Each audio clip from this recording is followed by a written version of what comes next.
చాలా మందిని ఆనాటి పేరమదేవికి దిగే తిరుపతిలో అలా కారణములు కలుగుతున్నాయి.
పేరమదేవి చాలా కాలం వచ్చింది.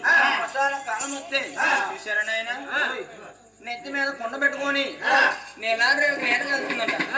నీలారేవు మేలకల్లి కుండుని నీళ్ళతో నీళ్లు తెచ్చుకొని నట్టెంట ఒకటిలో పెట్టుకొని చేతిలో బియ్యం వేసుకొని అందులో ఒట్లు ఏరుకుని పోయిందా. అటువంటి సమయంలోని ఇదే సరైన సమయం కాబట్టి నేను కూడా గర్వానికి వెళ్తానని అలా రావణ బాబు కూడా అలా గర్వానికి వస్తున్నాడు పోయిందా. అప్పుడు కూడా ఒకనాడు కాలం అదిని పేరమదేవి ఇలా బాధపడుతుంది పోయిందా.